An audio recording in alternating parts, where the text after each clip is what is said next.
Afternoon, everyone.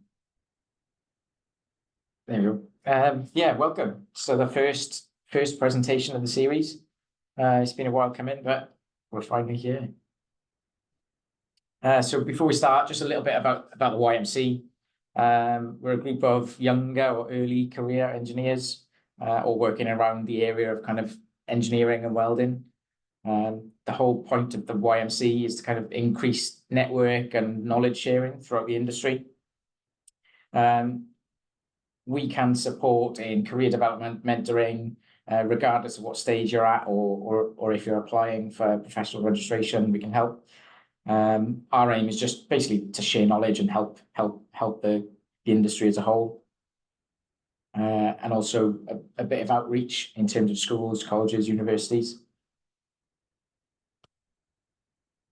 So that really ties into our aims. I mean, to provide networking and knowledge sharing opportunities for not just younger members, but really for everyone. And I suppose there's a big tick when it comes to this seminar series and this presentation today. We also help the branches and help with kind of recruitment and retention of certainly younger members, because we just need a lot more younger members coming through in the future. And as I said, a bit of outreach. So about this webinar series, we wanted to kind of encompass the whole welding joining process as a whole. So we've got a number of presentations planned, everything from even before a weld is made, so mechanical testing, all the way through to different types of welding, NDT, weld inspection, all the way through to kind of end of life of a weld and repairs.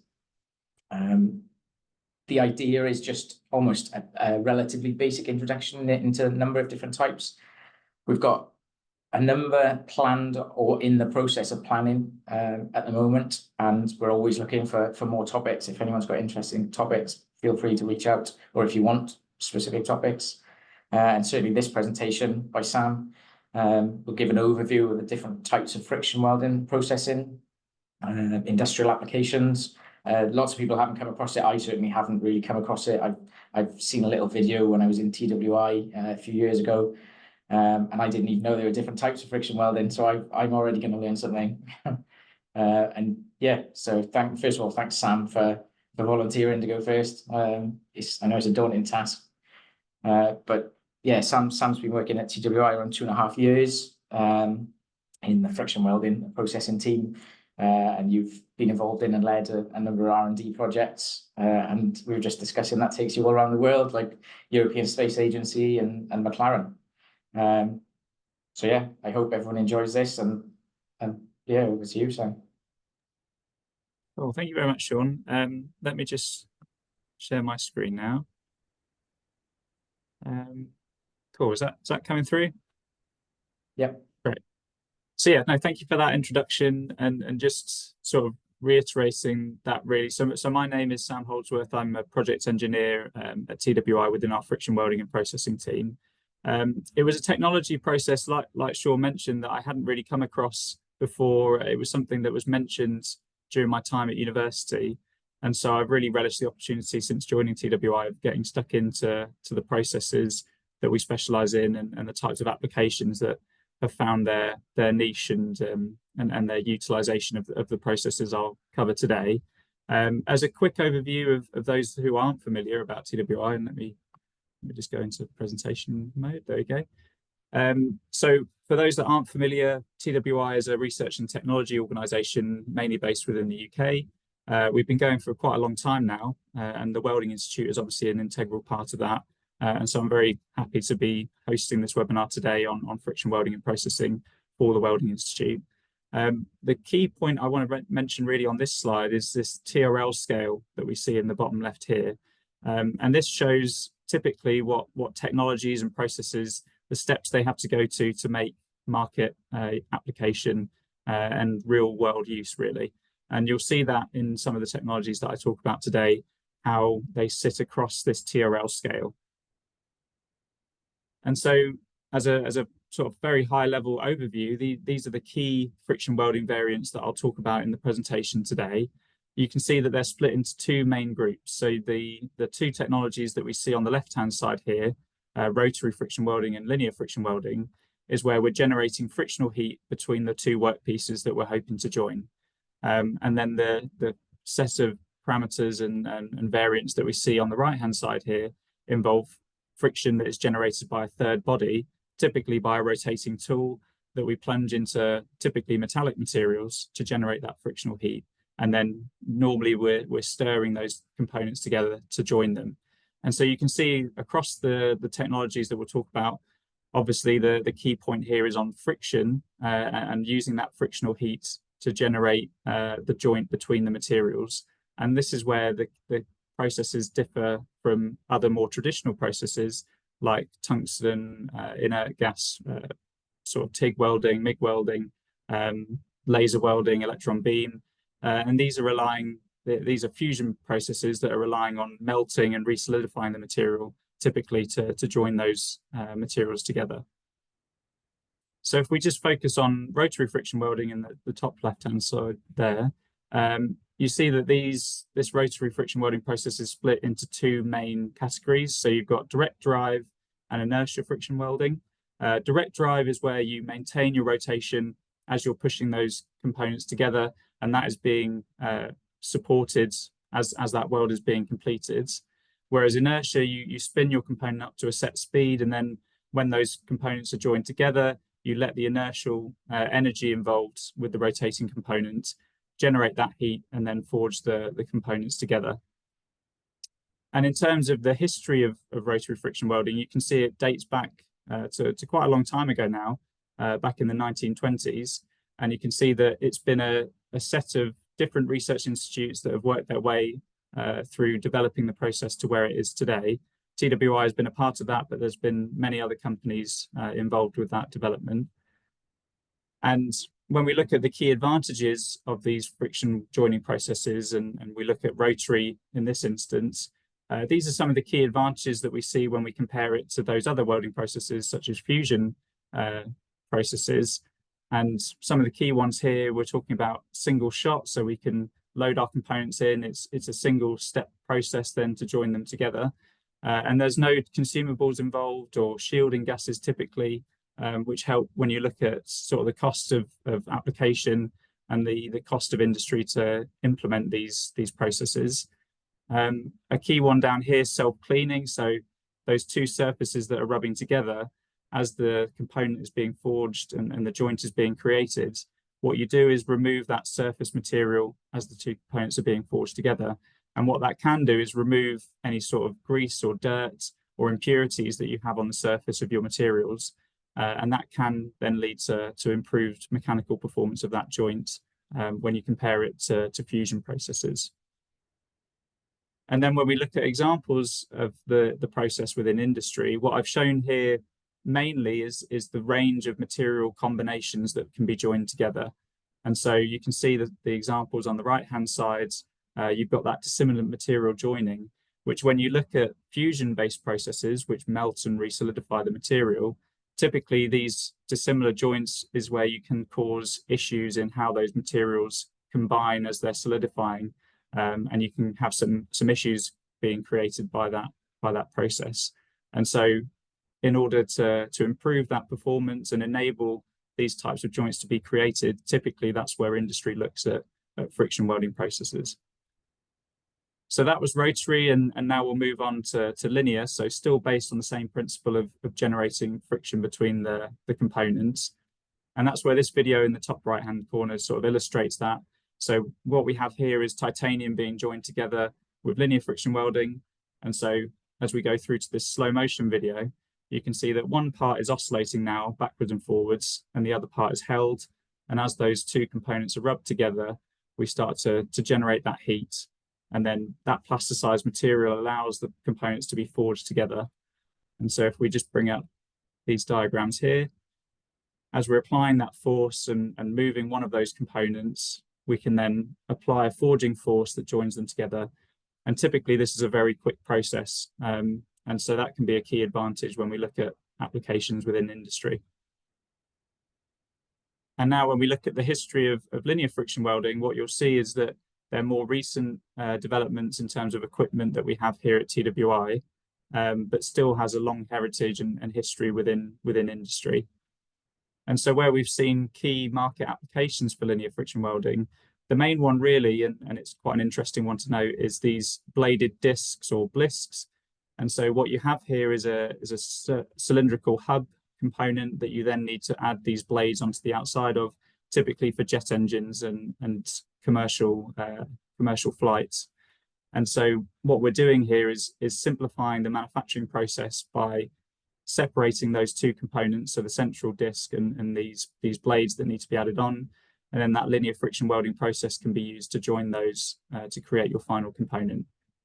Another one to note, really, this wing rib example that you see here, what you're seeing is the final machined component in its final form, and you can see that there are these attachments on the end of that wing rib, and these have been added using linear friction welding.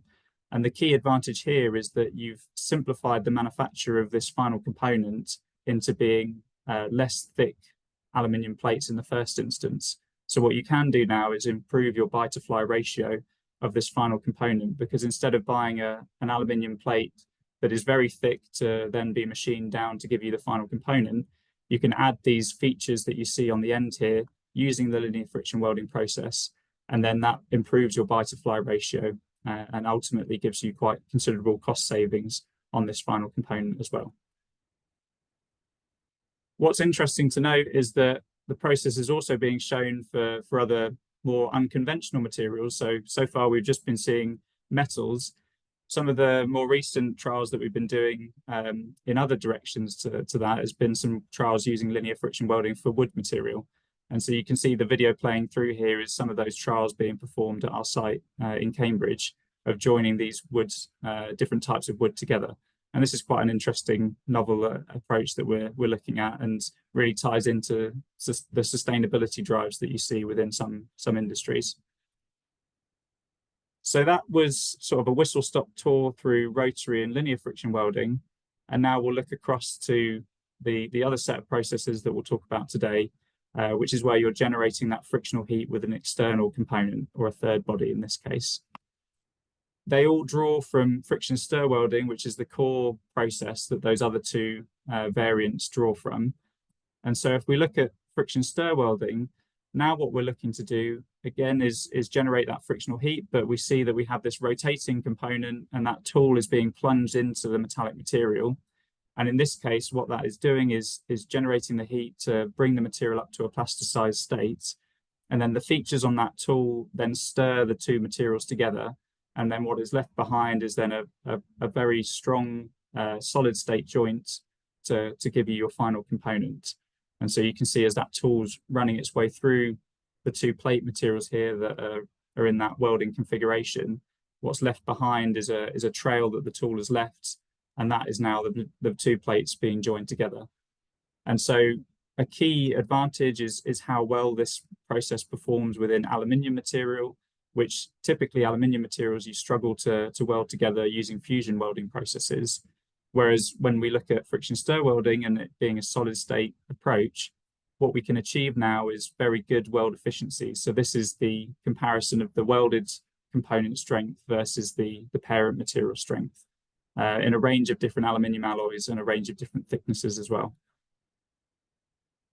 So I mentioned there some of the key benefits. This slide just lists some further benefits that you see.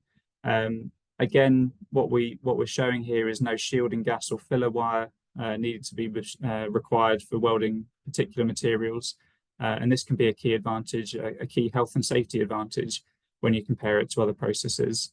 And then excellent mechanical properties that can be created. And that's partly due to the microstructure that you're creating in your component after welding as well. And then when we look at key case studies within industry for friction stir welding, what we're showing here is the first one is friction stir welding of copper material. And this is used to conceal nuclear waste management containers. And so this was quite a long series of development that was done to show the process being feasible for this application, which is quite demanding and requires very good quality assurance and quality control on the final component. An application that's a little bit closer to home is the friction stir welding of train carriages. And you'll see this when you travel on the London Underground. You'll see these carriages that have been friction stir welded together. And in this example here, what you're seeing is very long aluminium extrusions that have been friction stir welded together. And the key advantage of the process when compared to other alternatives is that the final component has very low distortion. And so you can weld these very long aluminium sections together to give you your final train carriage. And you haven't got to take into consideration as much distortion that might be introduced to the component as you would do potentially with other approaches. And then the example in the bottom here is a commercial aeroplane application that has friction stir welding, again, to join these aluminium extrusions together, and also leads to the reduction of rivets that are required to manufacture that component.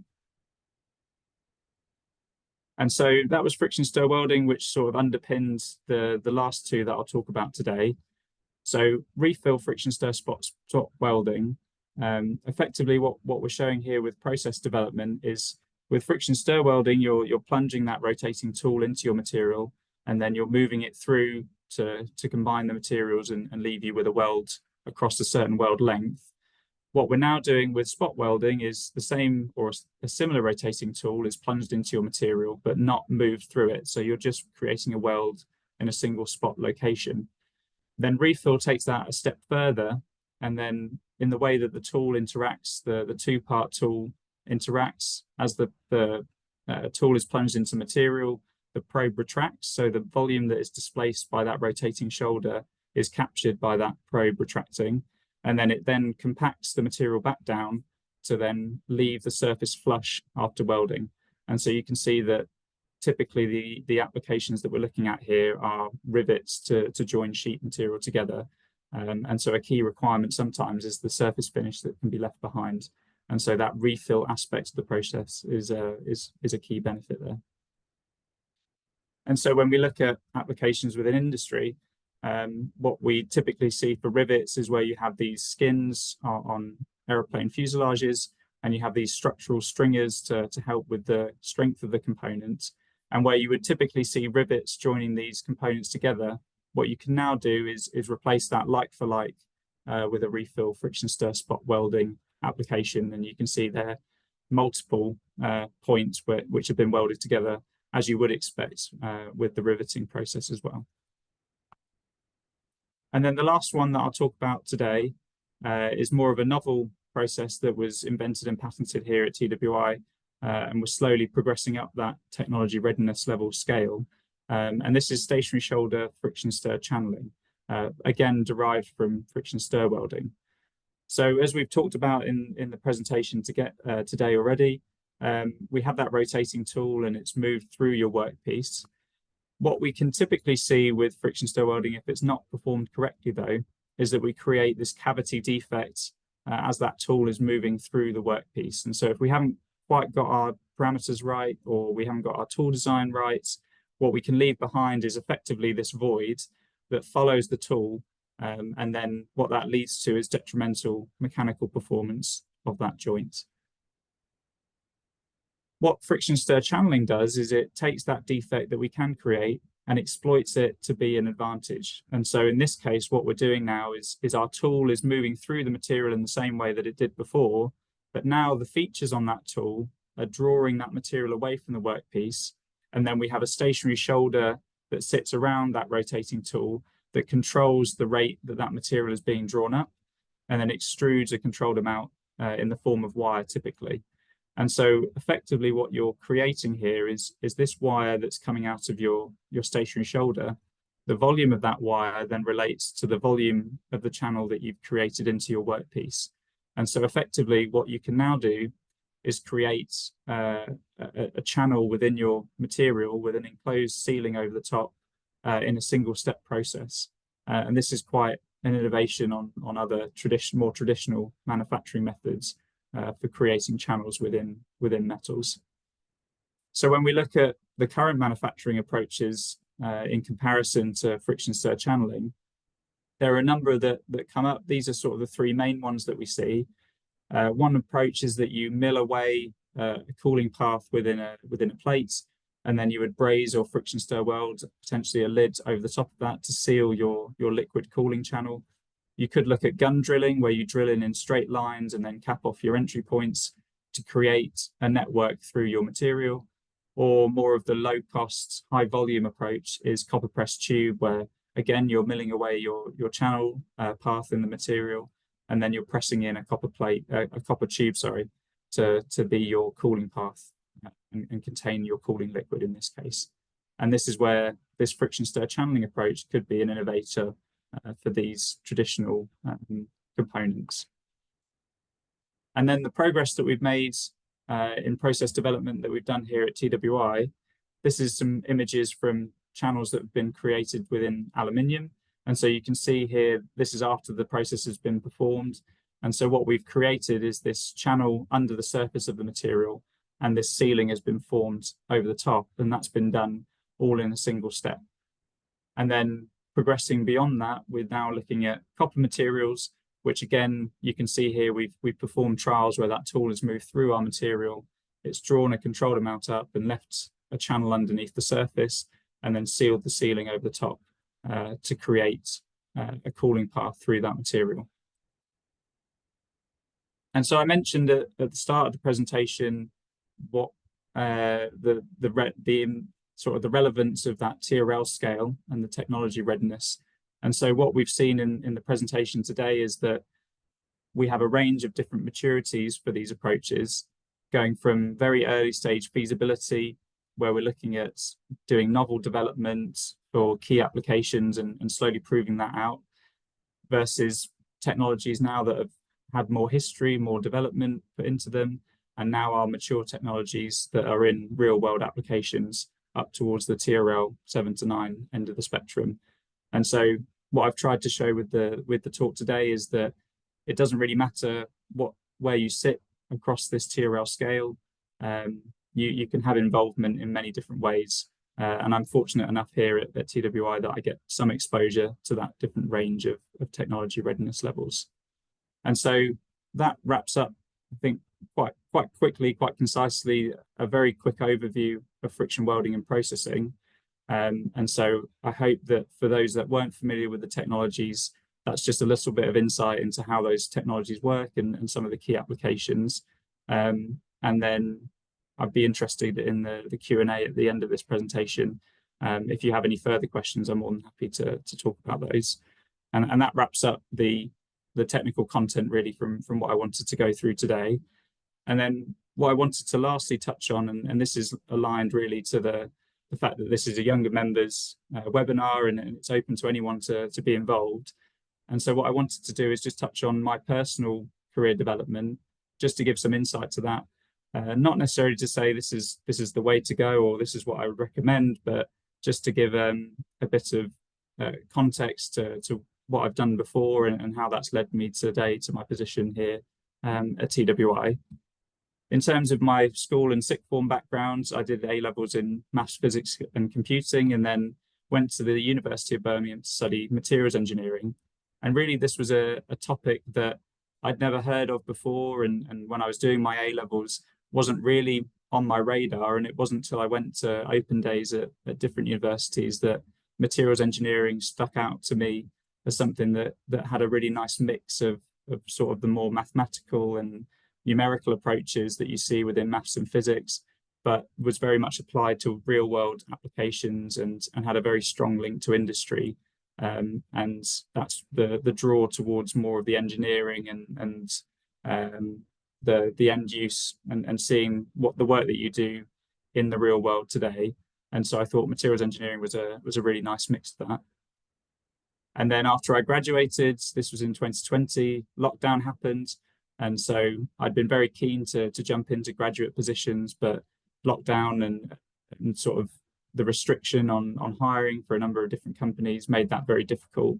And so following on from finishing my degree at the University of Birmingham, I then went on to do a number of part-time and full-time jobs, both local to my family, but then after I moved more closer to the Cambridge area.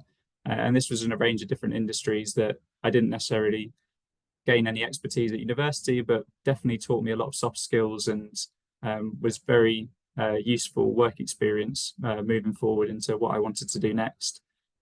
And then following that, I got a position as a lab technician, a little bit more applied to materials engineering, but not necessarily the position that I'd really hoped for coming out of university. And then I was lucky enough to be given a project engineer role here at TWI. And that's where I've been able to be involved in the technologies and the processes that I've talked about in the presentation today. And that's where I've been able to apply those soft skills that I developed in the many different roles that I've had over the years, and apply those to the engineering challenges that I was really keen to be a part of. And then really next steps, that's where I'm looking to progress and develop as much as I can during my time at TWI, and just see what interests me as an engineer, and what do I want to spend my time doing, and the impact that I'm having, and the work that I do on real world applications. And so really it's exciting to see what might be upcoming really.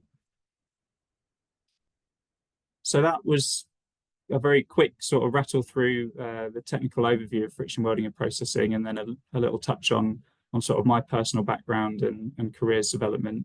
And so I'm sure there might be some questions that pop up, and I'm more than happy to answer those. And so I'll pass back to Sean and welcome any questions that you might have.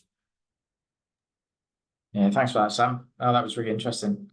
We've had one question already about, I think it's similar to what because I've got a question as well. Interesting to hear about the cavity defect risk or opportunity for friction stir welding. What are the key risks and mitigations associated with the more traditional kind of workpiece only types of friction welding? Yeah, so risks and mitigations with workpiece, so the linear and the rotary approaches to friction welding. A key one really with that is where you're not able to completely consolidate your two materials together. And so this is typically a risk when you scale the process up from small coupons up to maybe larger representative component sizes. And in that case, typically when you do processes like linear friction welding, it's quite a challenge to generate the heat evenly across your whole welding surface. And so that's where the size of your component becomes a really important factor. And you need to be conscious of that when you do the early stage of development, how the process will scale up, and will it be feasible for the final end application. And so I think that's where it ties really nicely to things like those bladed discs, where your contact surface area is relatively small, but the weight saving that gives you from a machining and a manufacturing perspective is really exciting and valuable. And so you're able to simplify that component considerably based on quite a small welding area that you've got to then include in your component. So I'd say that's probably the key one when you look at those workpiece only approaches. Cheers. Another question: how can we guarantee the consistency of material moved over milled channels? So I'm assuming this might be related to that friction stir channeling approach that I touched on right at the end. I have a feeling it's from one of the pictures. I think it was the aluminium where you can see the surface wasn't quite uniform. So I think it's. Yeah, so that definitely that is the key challenge really with the process, is that consistency.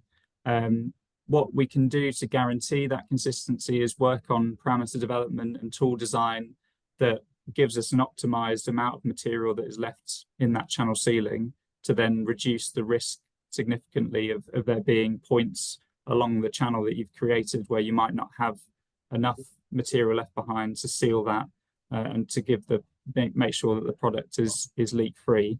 And so that is the key challenge. And so that's where a lot of the development so far has been focused on.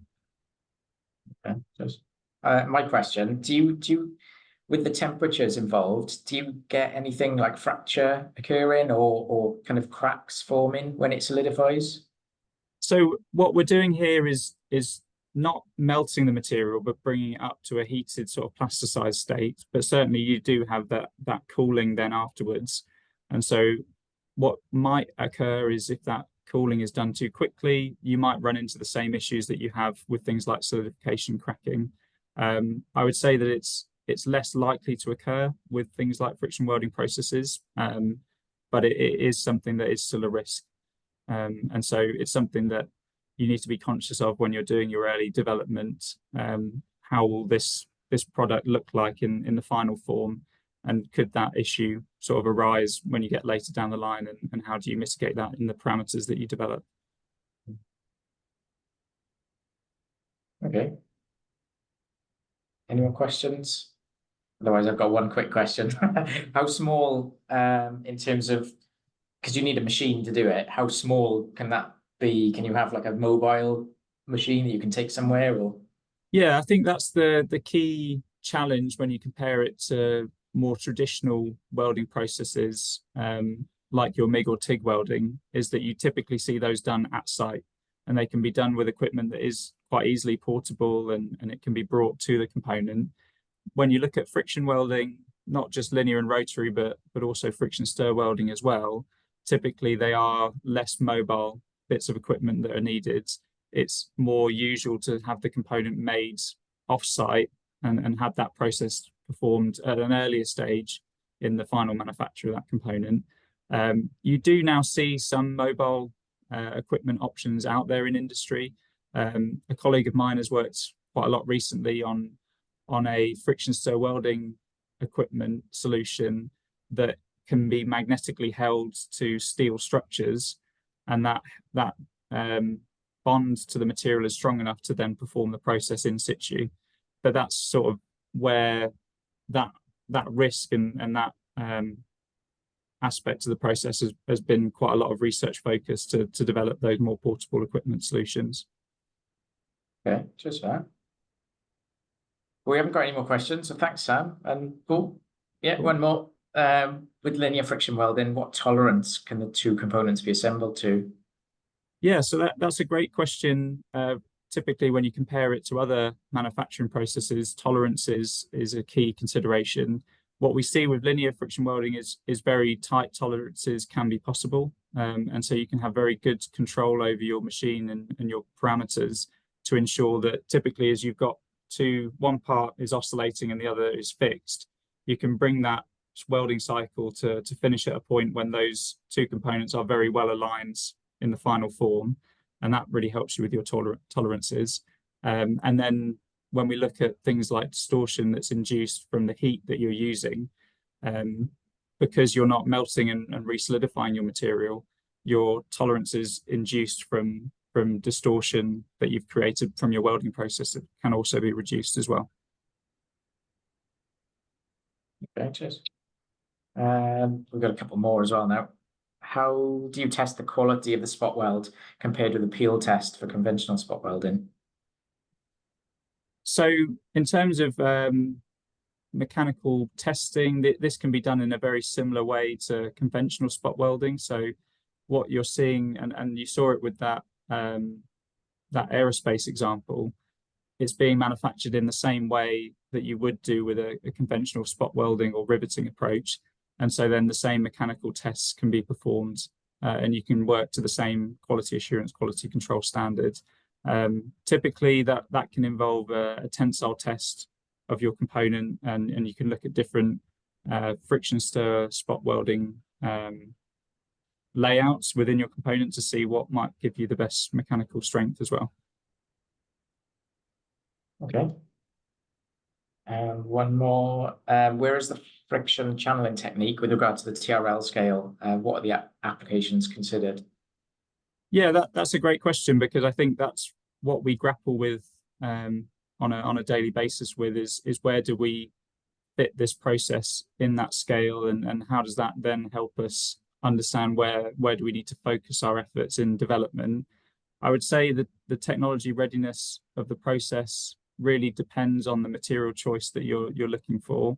And so it's exciting now at the moment. We've got to a point within aluminium where we can start talking to end users and manufacturers about how they can adopt and use this in a real world component. We're further away than that potentially with materials like copper. And so at the moment, there aren't any real world applications of that friction stir channeling or that specific friction stir channeling technique. But that's why it's an exciting time where we can start to see where those key applications will be. Okay, thanks, Sam. I think that's it. So yeah, thanks again, and thanks everyone for coming. If anyone has any more questions, you can either get hold of Sam if it's to do with friction welding on the email address there. If you have any YMC questions or anything you'd like to see or want to present on even, feel free to reach out to the Weld Institute. And yeah, I think that's it. Cool. No, thank you all so much for listening, and yeah, do feel free to get in touch with any questions. I appreciate it. It was quite a quick rattle through everything, so thank you. Oh, good. Well, thanks all. See you next